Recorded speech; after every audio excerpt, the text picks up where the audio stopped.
So Bettina, you have so much on the, on the plate. I would like to start from the very beginning. Where do you come from? I was born in West Berlin in Germany. Back then it was still West Berlin. My parents are both German, and I moved to the US when I was 6 years old, learned to read and write in English, and then came back to Germany when I was 11, graduated from high school there, and then came to Switzerland to study at the University of St. Gallen. And so when I graduated from there, I founded my first startup company, which was called SVOX, and it was a text-to-speech software company. I've read in some other video interview that you've given that entrepreneurship is really in the DNA of your family. What did you want to do when you were a kid? Well, the first thing I wanted to be was a nurse because my dad is a doctor and my mom and my grandmother are pharmacists, were pharmacists. And so I wanted to help them out. That was sort of my first thing. I thought if if I become a nurse, I can be a good helper to my parents. But then I realized that I don't like seeing blood. So I just said when I was 5, I lost that. But actually relatively early, I think I was probably 7, 8, I really wanted to either become a lawyer or become a businesswoman. And so I did both. I actually got a business degree and I got a law degree.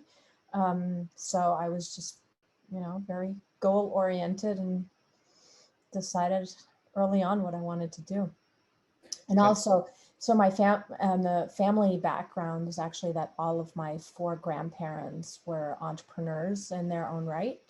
My grandmothers had their own businesses, my grandfathers, and they didn't become superstar, fabulously rich people. They had small businesses, but I didn't have anybody in my family growing up that had a 9-to-5 job.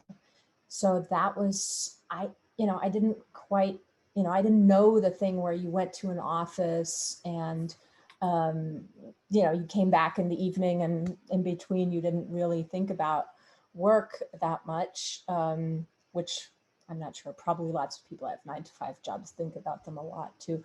But, that I just didn't have quite a concept of that. So, yeah, that sort of set me, I guess, early on the path to entrepreneurship. Did you ever work as an employee in any fashion, in any capacity? Well, I always like to brag that I never had a real job, and that I'm probably unemployable by now. But I did. My first job was a receptionist at a hotel in the small town that I lived in Bad Nauheim, Germany, and I earned 2 marks 83 an hour, which was the apprentice's wage at that time. So that was my first job. And then after that, you studied at actually many universities. I was trying to really put them in order because I've seen, maybe you can tell us, but I've seen St. Gallen, I've seen Constance, I've seen MIT, I've seen Georgia. So, okay, which of, without giving us the whole story, which of them has given you what legacy?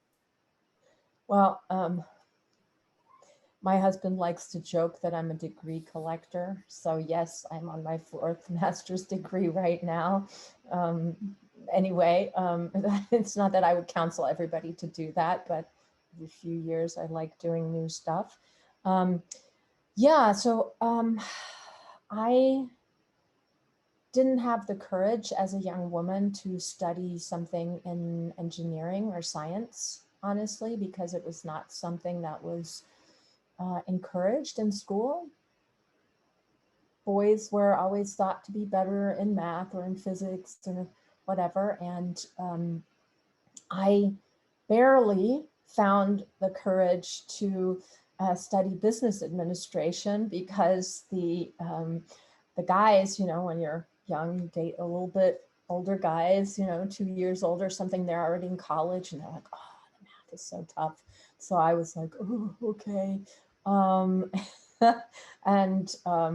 Yeah, and then I came to university and didn't feel that it was that tough. And it's really kind of sad in retrospect that I graduated the second best Abitur in my school, and I thought that I couldn't handle that. So I studied business and thought that was interesting, but not quite as challenging as I had thought. And so I thought, well, I'll do something a little bit more structured. I'll study law. And then I figured out it's too much thinking inside the box. And I really always wanted to, I had my first computer, oh gosh, in 1982, I think I was 8 or something. And I really thought that, I wanted to study computer science, and I never got the opportunity to do that, because once you have a degree in business, people think you're not suitable for anything else in the natural sciences or in engineering. So I finally, 2.5 years ago, finally got the opportunity to do that at Georgia Tech, where I'm now more than halfway through to get my Master's of Science in Computer Science. So yeah. So you are a student? I'm a student, yes. Every semester I do, I take one course and learn about information security, healthcare informatics, database systems, data modeling, stuff. Good luck with your next exam then. Thank you. So you mentioned that SVOX, as SVOX, was your first venture. How did you come about it? And when was it? Was 2000? 2000. Yeah, so I met the 2 engineering founders in 2000, and I joined as a co-founder in 2001. So more than, just a little more than 20 years ago.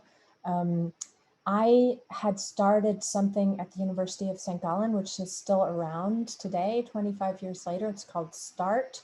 It's a big, the START Summit is probably the best known vehicle. It's a startup conference with about 5,000 people. And I started that in 1996 because I wanted to teach myself about entrepreneurship. I wasn't really happy about the entrepreneurship education in St. Gallen. So I sort of as a self-help thing, I started this conference, and some of the people that I did this with, they founded a company called Brains 2 Ventures, or B2V, and it was a startup matching platform back then. And I was one of the first users, and they matched me with a couple of startups, and I really hit it off with these ETH founders that were spinning out text-to-speech software from ETH. And, I was naive back then. I thought, I might as well try this. If it doesn't work, I can always get a job at McDonald's or something. That was, honest to goodness, my backup plan. I, didn't think that I had acquired that many wonderful skills at university yet. So, that was what I would do if this didn't work out. It did work out. I sold the company. We sold the company then 10 years later for $125 million to a US company called Nuance that just got acquired, I think, 2 months ago by Microsoft. So our technology now lives on sort of in the next generations. What is the most memorable story, remarkable memory from the early times at the company? There are lots of them, but it was just freaking hard, honestly. I have to say, this was not a slam dunk by any stretch of the imagination. We started in 2001, and our market was selling into telecom. Those of you that were already alive back then, there was this big crash in the telecom industry. There had been a huge bubble, and there was the WorldCom crash. And then the tech bubble burst as well, the dot-com bubble. And then there was 9/11. And so in the midst of this, we're founding, we're these young people, we're, all under 30, and we were just trying to found this company. And when that happened, overnight, our market essentially collapsed. We had a business plan. We were going to sell our software by the telephony channel, what it was called, for 800 euros a piece. And pretty much overnight, the price collapsed to under 100 euro. So I knew that there was not enough telephony channels in Europe to be able to support, the number of companies that were out there. So we had to pivot. But so in terms of stories that stand out, the hardest one was when we had to fire over half of the company. I wasn't even 30. This was in 2003, and we had to let go. We were by that time 23, 25 people or something, and we had to reduce down to actually 8 people that were still on payroll. We put other 3 on a university grant, but that was super hard, and it was heartbreaking because we felt that we let everybody down. Another hard part was essentially that I went to work every day for 4 years plus, thinking, why am I so stupid that I can't get people to buy what we're making? I would see the baker, I would see the butcher, I would see the kiosk at the corner and say, all these people get money for what they do, and why can't I do this, right? Why? So lots of self-chastising there going on. So that was, it was a really hard road, but we were a great founder team, and we stuck together, and that really helped. We kind of supported each other through that. One of the cool episodes was that we had started doing pilots with these different automotive companies. We tried all kinds of stuff. We did talking cows, and thought we could do, pet whatever, virtual pet avatars and weird stuff. We tried all kinds of things, but we figured out that we could use our software in navigation systems of cars. And we also figured out that our software was not only really small, it was 2 megabytes in the kernel plus some language modules, but it was also very modular. And so we were charging about 40,000 euro to port our software onto these hardware platforms that the automotive manufacturers had. And one day we decided to charge 400,000 for it. And our customer accepted without blinking an eye. And we were instantly profitable as a company. And we also, we were charging this money just as a NRE, non-recurring engineering expenses. And then afterwards, every car that was produced, that came off the assembly line, we got a couple of euro for that. But that was like 2 or 3 years down the road. Automotive cycles are really long. So we covered our entire cost by doing these porting that, and everything else was pure profit afterwards. We were printing money through that. So, you know, that was, and that was, you know, from there, we just kept building. And, yeah. There was the breakthrough moment. Yes, that was very clearly the breakthrough moment. Just a quick note, I graduated from telecommunications in 2001, so perfect timing. Anyway, to something else. You and I both then. Yeah. How close did you ever come to give up on in those 4 years when even the butcher and the kiosk were more appealing and seemed more profitable than your business? Well, and what kept you going, especially? Well, I think, you know, my co-founders, they definitely kept me going. And my then boyfriend, now husband, Andreas Gerdi, he was also really supportive. And he was, you know, he was an entrepreneur himself and really, you know, helped me through that. Yeah, that was, I think that was. And how was the decision to sell the company? So wait, let me come back to how many times I thought about giving up. Constantly. And I think that this is part of the entrepreneurial roller coaster.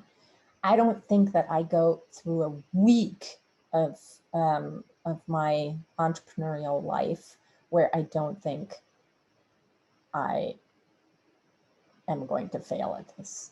This is horrible. Like, you know, I, you know, once the company get, you know, at the early stages, you probably have that on a daily basis, right? It switches and goes up and down. But even when a company gets bigger, there are countless times when I thought, somebody put me out of my misery, please, please, I just can't do this. Is this never going to work? And, you know, sort of praying for like somebody to acquire us so that I could go and hide under a blanket somewhere. So, you know, that's what I always tell entrepreneurs is like, it's normal to feel this way. If you feel this way for more than like constantly for more than 2 months, you really need to take a break. There's entrepreneurial burnout and it's real.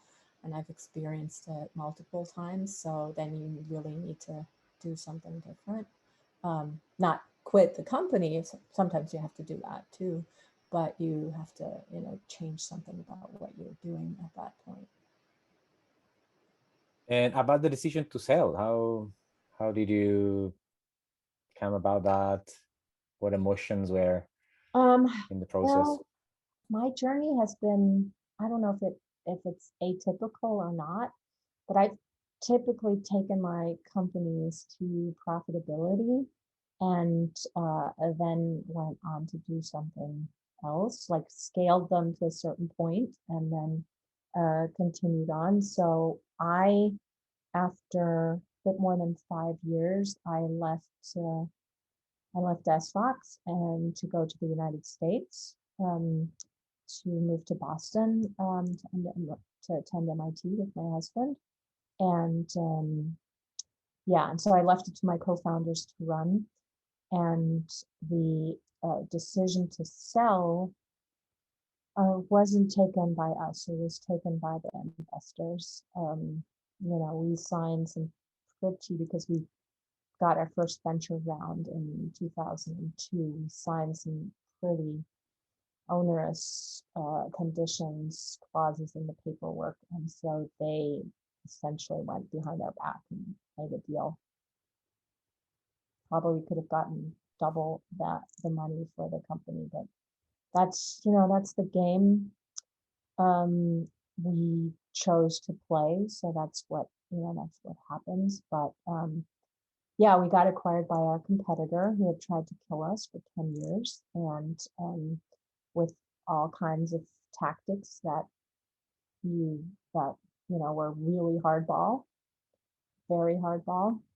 And they put a lot of companies out of business that way by suing them and doing other things. And for us, they had to pay up to acquire us. So it's really like ending up in the hands of the villain in the end. Yeah, I was lucky that I didn't have to go work for them, and I couldn't touch the money for years. I was just, this is blood money. They immediately fired half of the team. And within 3 years or so had shut down pretty much everything. I just took the contracts and the tech and everything else. So I see a anyway, question from the public. Maybe this is going to add a smile. What was the conversation like that brought you to increase the price to 400,000 from 30,000? Maybe a lesson on negotiation. well, I have to be honest. It was our CEO that decided to do this. I was a co-founder and I was the COO. So he did that, and he just said, let's just try it. Let's just try it and see. They can always say no, and they can say, what? No. And didn't blink an eye. And this goes for saying that you really have to test out what the willingness to pay is. And we were just pretty naive. We didn't understand. We didn't understand the market enough. We were just young, and the market is very intransparent. I mean, this is whale hunting, right? Selling to all these huge automotive manufacturers. They don't let you look in their cards and figure out what they're paying where, and they have a lot of negotiation leverage. So this was it was a gamble. It was a gamble. The takeaway is just try it. Yeah, just try Poker it. face, Yeah, and I just did go the for it. same at my next company at Pixability, right? I just tried doubling and tripling the prices as and see, you get takers. If you don't, well, that didn't work. And this takes us to your second venture that a few years later you founded, Pixability. What is it, and what does it do? It's still up and kicking and out in the market, right? Oh yeah. The company is so I started, I went to MIT. I got a master's of science in management of technology. That's the only thing that they would take me for, because they didn't, couldn't do computer science. But I took lots of computer science classes while I was there. And one of the things that I had observed my husband taking video, editing video, buying all this video equipment and video suites, and I saw YouTube coming up and Vimeo and other things, and then YouTube getting bought, and I was like, there's something in this video space. There's a big disruption happening. There are the input factors, the cost of input factors was going down by an order of magnitude in very quick fashion. And whenever that happens, when the input factors get disrupted, there's room for something new to come in. So I actually thought that I could do this. The idea was to do family videos, and people would send in their old VHS tapes and all different old formats, reels, etc., DV tapes, and we would digitize them and then do offshore. This was sort of an early offshore play. We would edit them into these family highlight videos. And I was had the really brilliant timing again that I founded this in 2008. And I launched our website in October 2008 as the world was going to hell in a handbasket. So I, again, did that. And I realized very quickly that the people that were buying what I had to sell had household incomes of $250,000 and more. And that was not a market. I was selling something for $200, and only people that were, in the, let's say, upper 2% were buying it. that's not a market. So worked really hard and tried to figure out what to do. We started doing videos for startups, actually, because I had a lot of friends that were doing that. And lo and behold, I went back to what we were also doing at SVOX, is taking big amounts of data and optimizing them to coming to an optimized solution. And here it was actually to optimize video advertising, mostly for YouTube and on other connected devices. And I probably did, I don't know, 7 pivots along the way.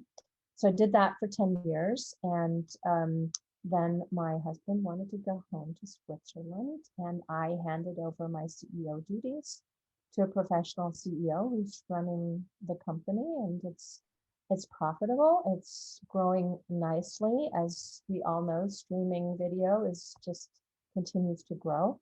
So and did you face any big dilemma in your 10 years tenure? And what process did you follow to make your decision? Well, yes, obviously, there's so many things.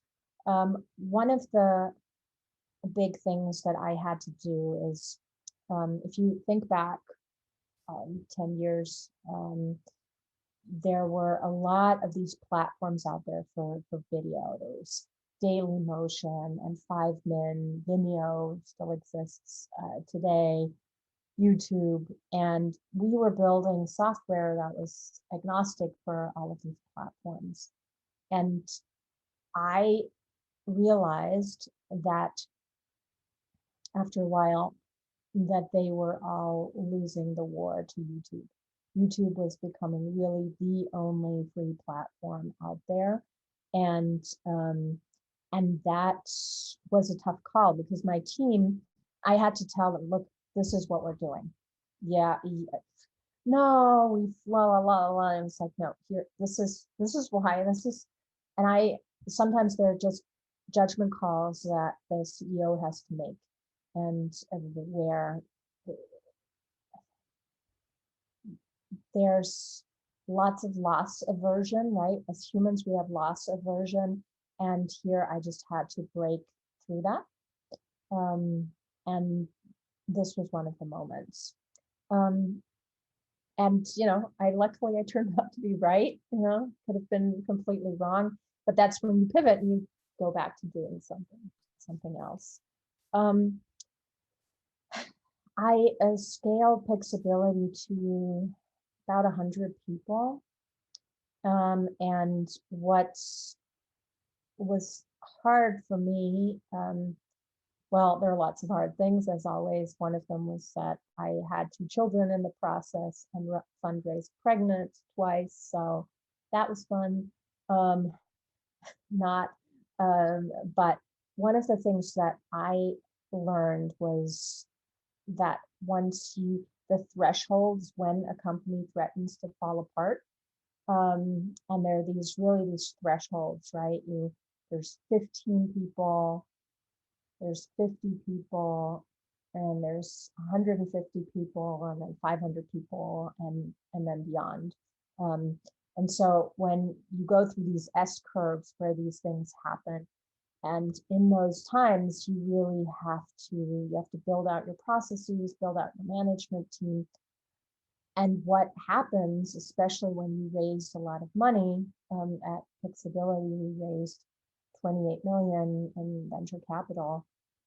People start fighting for those resources, and you suddenly see yourself like this management team, like going at each other. And that was just for me a really good learning, how you manage that and how you get people to understand that the management team that they're on is team number one. And yes, their respective teams, those are important, but if the team number one, the top management team, isn't cohesive, then everything else won't work. Yeah. And as you mentioned that, how did you define the culture in the company? Did you go about it intentionally? Can you tell us a bit about that? Sure, happy to. Um, I used to think that all this culture stuff was bullshit. I didn't, I thought that was something that big companies put like 5 values on their wall and never like gave it a second thought. And it was everybody could just give lip service to that. And then I had a great management CEO coach, Bob Kramer, and Bob worked on me for like 6 months and said, Bettina, your company is going to have a culture no matter what you do. So it's probably a good idea that you define it. Otherwise, it will be defined for you.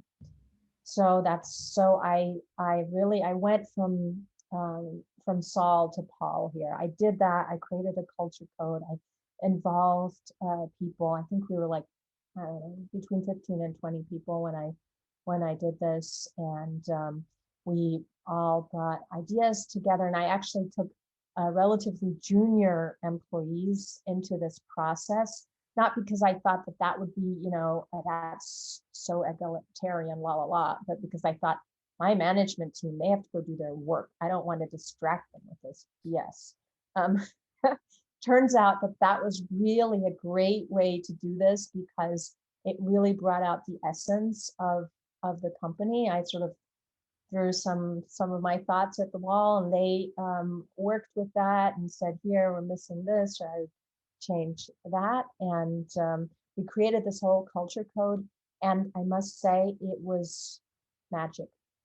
Can't say it any other way. It, like, people were downloading this from our website. We every interview that we had with candidates, we would have conversations about this. We would have in every company all hands meeting. Somebody would pick a culture value, and I would talk about that and say, what does that mean? Where's it exemplified? We would have our video ranger award that we called for somebody that was really upholding this. We put it into our goal setting, etc. And it really helped give people vocabulary around what was important to people in the company. And it helped just with the cohesion, right? And people self-selected into that culture, and they self-selected out. And you could also make decisions, people, and say, look, you're not adhering to our culture. I don't think you fit in here. So yeah, it was magic. It sounds like it's a very important piece for you, and definitely one that had a lot of impact in the success of the company. Mm-hmm. And now you started, or you're about to launch, or I saw a post about a beta launch, Juli, which is prominently at your back. Can you tell us about that? What is it? And it's a completely different space, from video marketing to health. Yes, digital health. Yeah, well, I like to keep it interesting and do hard things, I guess. And so I've been working on this idea for a bit, but I brought my team together as co-founders in March of last year. And I think we met once before the lockdown. One co-founder actually hasn't met one other one. So we're 4, and 2 of them have never met in person. And 2 of them just for like 20 minutes, very briefly. So because of all, we're scattered in all different types of places. Anyway, I again chose a really perfect timing to do something new. And I decided that I wanted to go into the digital health space. Juli is an app that helps people manage their chronic conditions. We bring together lots of data that's mostly passively sensed, and some that you put in yourself. And we help show you your triggers. We help give you recommendations on how to improve. And right now we are in the App Store, so we have you're all welcome to download it and try it out. And we currently are available for asthma, depression, and bipolar disorder. So give it a try. We're focused on the US market. We're actually a Delaware Inc. based in Boston. So we're, I'm in Switzerland, but the company is actually a US company. So that's actually one of the perks of the pandemic, that I get to be here in St. Gallen, but get to have a company that is active on the other side of the ocean. Noted. Thank you. I don't have those diseases, but I keep my eyes open, and I invite everyone in the audience as well, especially family circles and so on. Mm-hmm. So now, when you look back at your long and successful career as a serial entrepreneur, this is because you never really had a job interview, so I'm going to give you a job interview question. What's been the biggest achievement that you look back and you're very proud of?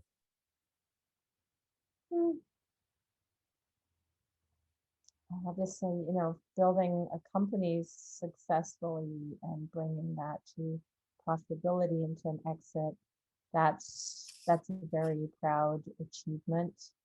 I could also say that I'm really proud of what the student initiative that I founded with Start in St. Gallen, that it's still around after 25 years, because I think that that's a real testament if the organization that you build lasts that long. And that's when startup was not even a thing. Right. Yeah. In 96. Yeah. That was just very. When you said I want to help startups, they were looking at you like, what's that? Yeah. Oh gosh. Yes. People were.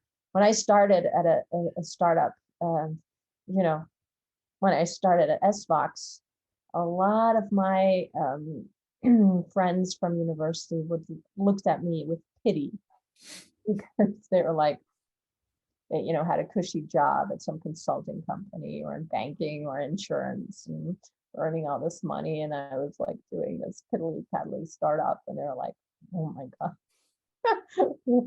how the mighty have fallen. Because I had been president of the student government in St. Gallen when I did, and so lots of people felt very sorry for me. But Bettina, if you could do it all over again, what would you do differently? Well, let me finish with one of the proudest achievements first, because I wanted to tell you that. So a little bit about company culture. So I said that I had 2 kids while really scaling up my company. And I thought one of the best testaments to the stability and the culture of the company that I had built was that we had literally this huge baby boom at Pixability. If people feel comfortable enough at a company and believe that the company will support them to have children, to expand their families, and have this vulnerable moment while they're at a startup company, I think that there's no better testament to the company culture than that. And yeah, so I'm grateful that that the Pixability team trusted so much in what I had built, that they did this. So we really had like a Pixability onesies that we were sending out whenever people were starting to have when, oh, there's another baby, here's another one, there's another one. So that was just really, really great. And they would bring in their babies, and I got to kiss the babies. So that was just really great. And that's great to hear. Yesterday, it was the day of sexual orientation diversity. This is the month, Women's Month for the Startup Grind. So we also support and foster great examples of female entrepreneurs. What was that you did, and how intentional were you about fostering diversity in your companies? Look at me. Like, need I say more? I'm a female in tech and have been for 20 years. Like, so actually, you know what? That's a little bit flippant, but I shamelessly use that to our advantage.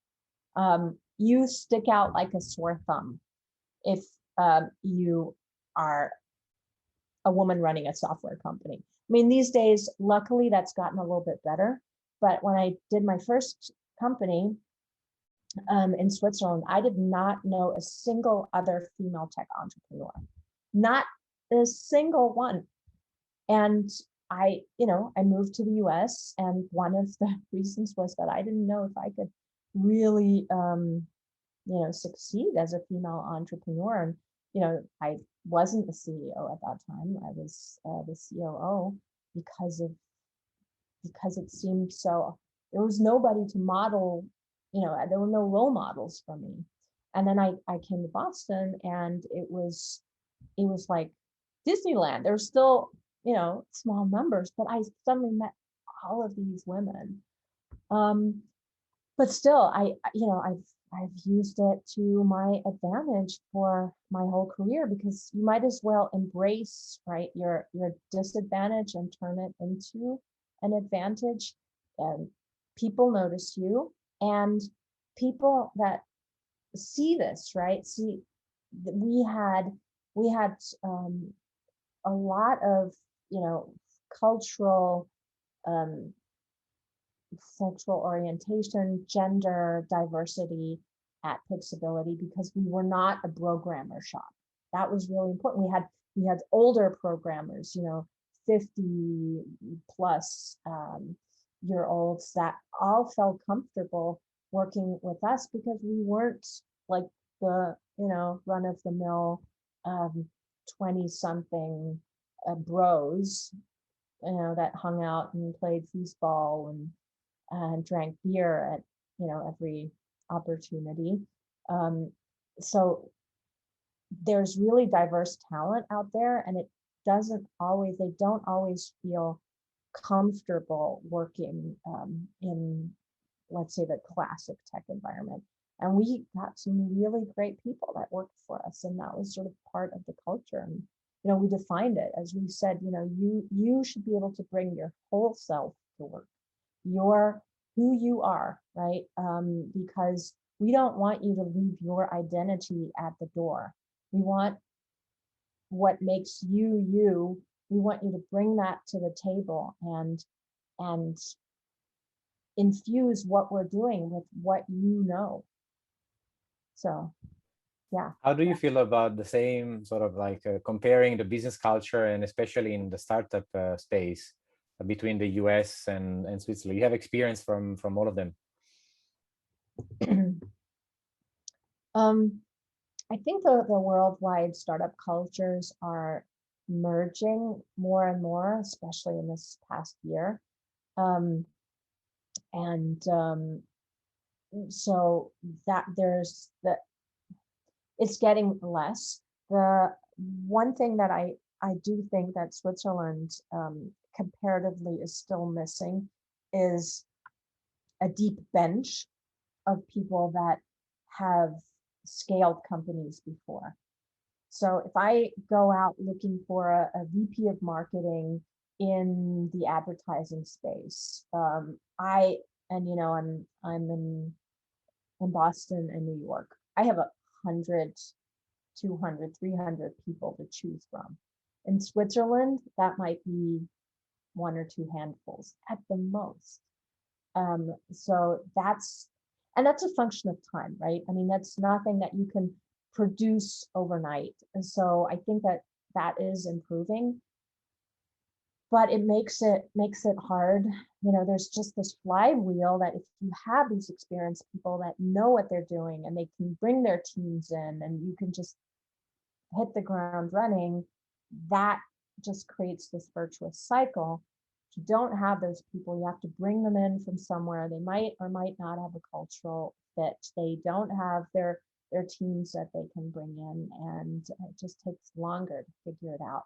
So I think that is still missing. But there are like in Berlin or so, I think there are people in certain sectors like e-commerce and things where people are there that have been there and done that and can contribute. So it's coming along. And how have you seen the startup community ecosystem in Switzerland evolve since 1996 to the present day? Well, I think you already said it. Like back then, people were like, "It's a startup," right? And then it became, "Oh, you're in a startup and you're going to be a millionaire in like a couple of months because that's what happens." And then it went to like, "Oh God, all of you are losers." Like this is, so there were a lot of phases of that.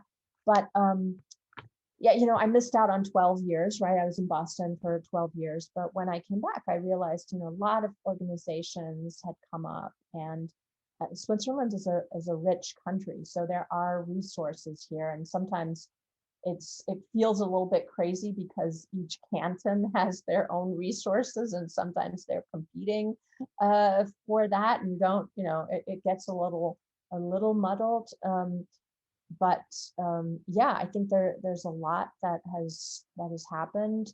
There are some clear, there's sort of a fintech crypto cluster, and then there's life science cluster, and different things going on, which I think is important.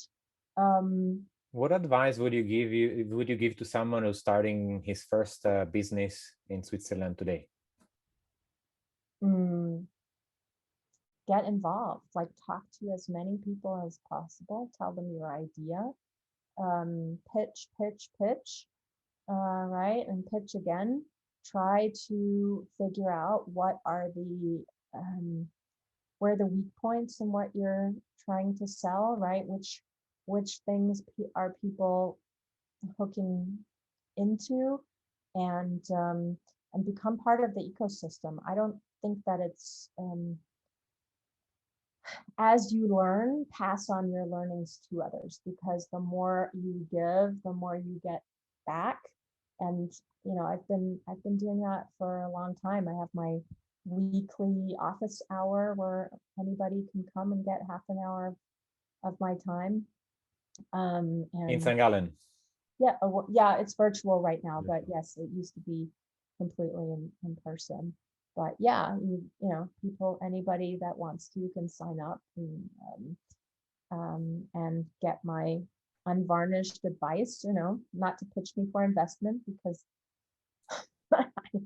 I have alone through the TV show. I have a lot of those things, but just to get my advice and thoughts on things, and I like to pay it forward. Because I've had lots of people that believe in me and help me. And coming to that, people know you from your role in the, I hope my pronunciation is not going to be terrible, Höhle der Löwen Schweiz. Okay, good. My German lessons are paying off.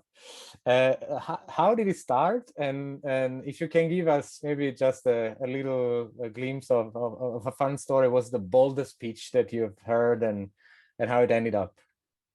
Oh gosh.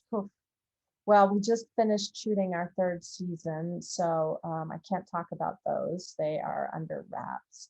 But how I got to it was hilarious. I was on a midnight train from Zurich back to St. Gallen from University of St. Gallen alumni event, and I was on the train with a couple of guys.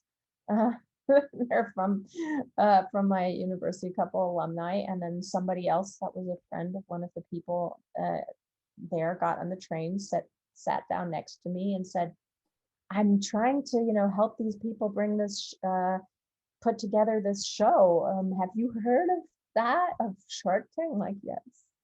"They're looking for sharks. Would you be interested?" And I was like, "Not sure, but okay, I'll talk to them."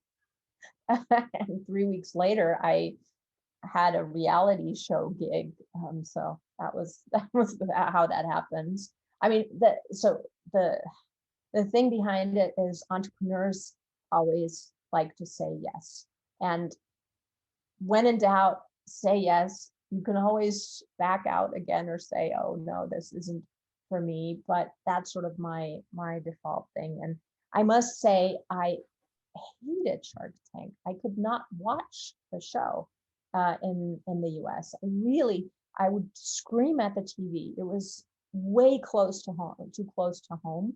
I was like, don't give away your company for this little money. No, don't do it. That was, I really couldn't take it.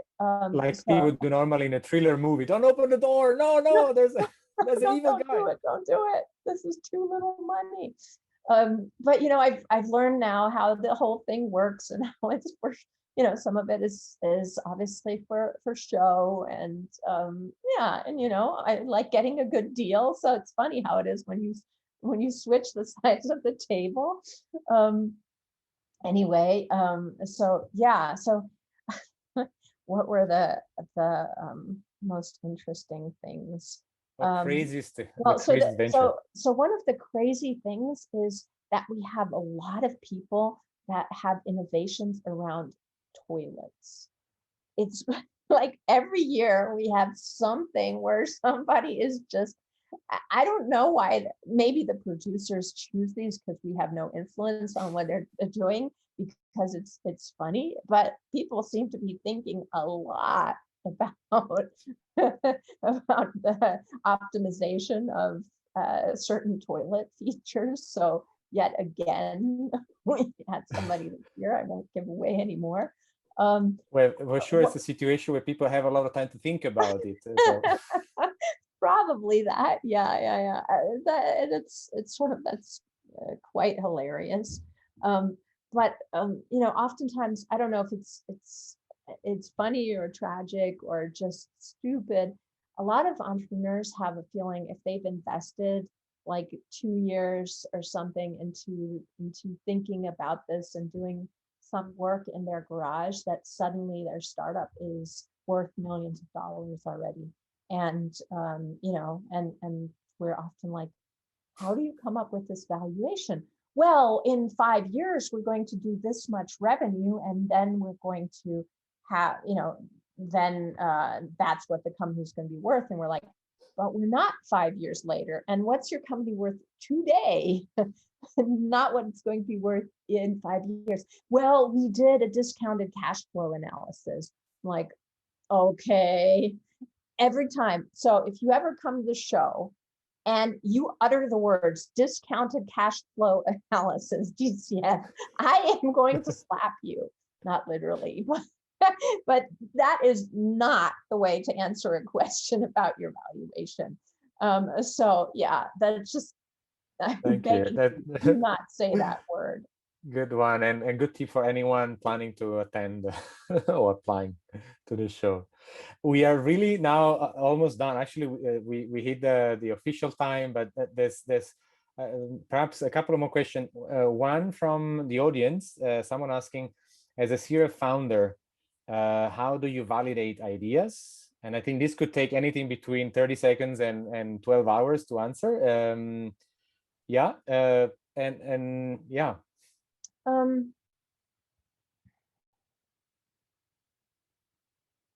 I think the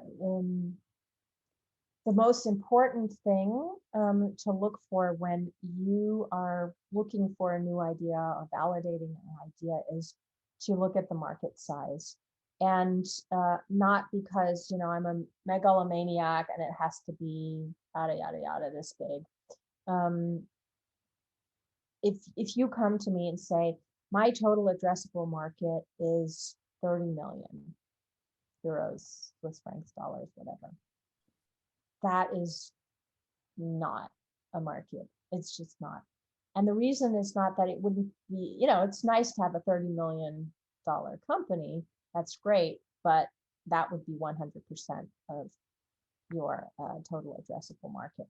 What you have to do is you have to look for a market that is large enough that it will forgive the mistakes that you make. If you pick a large enough market, you can pivot, you can, take this sliver, take that sliver. You'll find something if you're willing enough to change, for somebody to pay for what you do. If it's too small and too niche-y, there's no room for failure. So that's an important thing. The next is, ideas are a dime a dozen, honestly. What's important is the team that's behind the idea. Like, how did they come up with this? How did they, have they worked together in the past? Have they, what brings them to this insight? Also, then it's all about the execution, right? Have they done this before? You don't necessarily need to be an experienced startup founder to get backing, but you have to demonstrate the passion, the willingness to put your all into this. You can't just have, you're doing this nights at your kitchen table, but you're not willing to quit your day job at the insurance company. You can do that for a year, but investors really want to see that you're all in and that there's no easy way out, and you don't just, when the first bump in the road comes, that you give up. So yeah, and then you validate ideas by essentially talking to customers and trying to get market feedback as much as possible, as quickly as possible. And then, then there are all the classic traction things that you look at depending on the industry. Thank you. There's one last question from the audience, from Kelip. This is going to be quicker. Hi, Bettina. Can a company founder use a 20x to 100x of a startup annual revenue as a valuation? No. No, that is absolutely not a thing. I mean, it's, there are some very few companies where you could get a 20x, but it must be super, super strategic. Or, in the life sciences, I don't know enough about the valuations there. They often have zero revenue, right? Get valued by, which stages they've gone into clinical validation. So that's a totally different thing. But in the tech world, you're doing well if you get a 10x. Cool. We are actually at the end. Is there anything else that you would like to share with us before we gracefully close and move to the post-event networking? Well, let me just take a quick here, and I'm going to actually put my office hour link in the chat box. It might take a few months for you to get a slot or not, depending on. So now we're gonna see an overload on the servers. Everybody's going to try to click first and book you. Here, this one should work. So I can't answer everybody's questions tonight, and but you're welcome to come see me at my office hour and talk about your venture and get my advice. It's free, so take it for what it's worth. I'm thrilled that I could be with you here tonight, and keep on fighting the good fight. Thank you, Bettina. It's been really inspiring and really interesting and fun to have you here, to listen to your stories. Best of luck with your latest venture. We are sure it's going to be very successful. And yeah, see you around. Thank you very much. You're very welcome. Bye, everybody.